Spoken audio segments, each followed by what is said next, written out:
दिल्ली के मुख्यमंत्री गिरफ्तार हो जाते हैं और सवाल ये उठता है कि सिर्फ विपक्ष के नेताओं पर ही ईडी या सीबीआई का शिकंजा कसता है। देखिए, कानून सबके लिए बराबर होता है।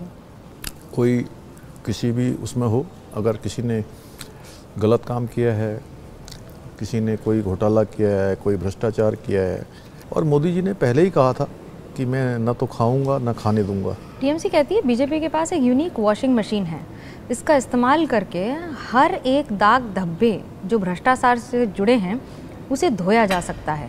ये बात सच है? देखिए, वहाँ पर जिस प्रकार की चीज़ें बंगाल के अंदर हो रही हैं, सारी मर्यादाएं टूट रही हैं, लोकतंत्र तार तार हो रहा है, किस प्रकार से हजारों लोगों की हत्याएं की जाती हैं, वहाँ पर पूरा देश देखता है।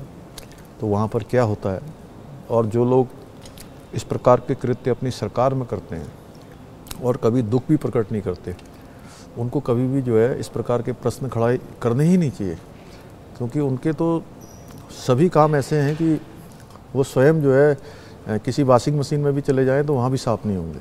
तो क्या ये बात सच है कि उत्तराखंड में टीका और टोपी में अंतर किया जाता है जब भी राज्य सरकार कोई फैसले लेती है? ये आरोप लगाए जाते हैं आप पर। देखिए, हम कभी भी इस आधार पर कोई निर्णय नहीं लेते हैं कि कौन किस उसका है। हमारा तो ये है कि सबका साथ, हमारे प्रधानमंत्री जी का सबका साथ, सबका विकास, सबका विश्वास, इस मंत्र पर चलने वाले लोग हैं हम। एक भी कोई भी फैसला हमने इस आधार पर नहीं लिया है। हम तो जो ही फैसला लिया है राज्य के 1,25,00,000 लोगों के हित में जो चीज़ है उसी के लिए हम निर्णय करते हैं। राहुल गांधी ने बहुत बड़ी यात्रा की और उसके बाद शक्ति शब्द का इस्तेमाल करते हुए कुछ टिप्पणियां की। सुप्रिया श्रीनेत ने भी कंगना पर सवाल उठाए हैं और मंडी शब्द का इस्तेमाल करके टिप्पणी की है। कैसे देखते हैं इसको राजनीतिक तौर पर? देखिए, इसलिए नारी शक्ति बंधन विधेयक संसद के अंदर पारित हुआ, बेटियों को पढ़ाने के लिए बेटी पढ़ाओ बेटी बचाओ अभियान देश के अंदर चला, लखपति दीदी बनाने का अभियान चला, इज्जत घर देश के अंदर बनाए गए, उज्ज्वला योजना लाई गई जिससे 10 करोड़ बहनों के जो है आँख के आंसू पोंछने का काम हुआ। तो स्वयं फर्क आप समझ सकती होंगी कि कौन किस प्रकार से सोचता है। ये लोग जहाँ महिलाओं का, शक्ति का अपमान करते हैं। तो फिर राजनीति में 33% रिजर्वेशन क्यों नहीं देते हैं महिलाओं को बीजेपी में, या तो संसद में या फिर बाकी पार्टी के पदों पर? नहीं, अब विधेयक पारित हो गया और हमने उत्तराखंड में तो 30% का यहाँ की सभी सरकारी नौकरियों में यहाँ आरक्षण सुनिश्चित कर दिया। कौन से 3 नए काम हैं जो आप अगले आने वाले 3 सालों में करने वाले हैं? कानून लाने में बड़ा विश्वास रखती है धामी सरकार। देखिए, राज्य के हित में जो भी कानून जरूरी होते हैं हम लाए हैं और आगे भी लाते रहेंगे। इसके साथ साथ जो हम इंफ्रास्ट्रक्चर के क्षेत्र में काशी की तर्ज पर हम गंगा कॉरिडोर बना रहे हैं। इंफ्रास्ट्रक्चर के क्षेत्र में हम बहुत सारे नए जो शहर, 2 नए शहर बसाने का भी हमने निर्णय लिया है। प्रधानमंत्री जी ने कहा है कि वेडिंग डेस्टिनेशन उत्तराखंड को बन जाना चाहिए।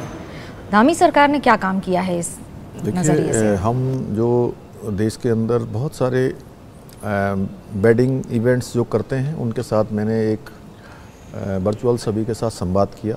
हमारे सभी युवा भाई बहनों से, देश के नौजवानों से जिनको इस मंगल कार्य में जाना है, अपने जीवन की शुरुआत करनी है, तो वो आए उत्तराखंड में। उन सबको आमंत्रित करता हूँ, उनको निमंत्रण देता हूँ कि उत्तराखंड में आएँ। उनको यहाँ एक अच्छा परिवेश मिलेगा, सुरक्षित स्थान मिलेगा, साथ में प्रकृति का साथ मिलेगा। युवाओं के लिए भी काफ़ी आपकी सरकार कर रही है, उसमें क्या स्कीम्स हैं या फिर जिस तरह से ड्रग्स की बातें हो रही हैं उस पर कोई कार्रवाई कर रही है सरकार? देखिए, युवा नौजवान हमेशा से हमारी प्राथमिकता रहे हैं। हाल ही में विरोध प्रदर्शन हो रहे थे, इतने पत्थरबाजी हुई है, ये क्या सरकार की विफलता है युवाओं के प्रति? नहीं, उसके तत्काल बाद जो है हम नकल का अध्यादेश लेकर आए और उसके बाद लगभग पिछले 2 सालों में इतनी नियुक्तियाँ हुई हैं जो अगर 22 सालों से हम तुलना करेंगे तो उसके बराबर है। लैंड जिहाद का क्या आधार है? क्यों कर रही है धामी सरकार अपने ही राज्य में लैंड जिहाद? देखिए, ये सरकारी अतिक्रमण है। कहीं पर भी कोई मजार बना दी, कोई कुछ बना दिया, और सरकारी भूमि पर ऐसे हजारों की संख्या में, तो उसको हटाने का काम हुआ है।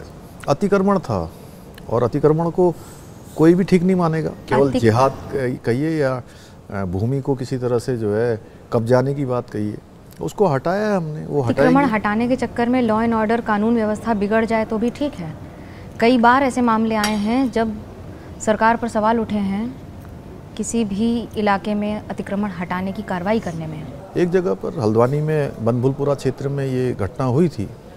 उन्होंने कानून को अपने हाथ में लेने का काम किया, कानून व्यवस्था को ख़राब करने का काम किया, आगजनी की, पथराव किया, महिला पुलिस कर्मियों के साथ जानलेवा हमला किया, प्रशासन के लोगों पर, पत्रकार भाइयों पर हुआ। और ये देवभूमि में कतई नहीं होना चाहिए। कानून ने अपना काम सख्ती से किया। एक एक उपद्रवी, एक एक आगजनी करने वाला, पथराव करने वाला जेल के अंदर है। और उसके बाद हम एक कानून भी लेकर आ गए, दंगा रोधी कानून, कि अब अगर दंगे में कोई भी संपत्ति का नुकसान होगा, सरकारी संपत्ति हो या निजी संपत्ति हो, उसकी पाई का जो हिसाब है उन्हीं दंगाइयों से किया जाएगा। ऐसा तो नहीं है कि दंगाई सिर्फ एक धर्म के होंगे तभी दंगाई होते हैं? नहीं, जो भी दंगाई होगा, दंगाई तो केवल दंगाई है, उसकी कोई धर्म या जाति से उसको नहीं जोड़ा जाना चाहिए। और हाँ, हम इस आधार पर कभी काम भी नहीं करते हैं।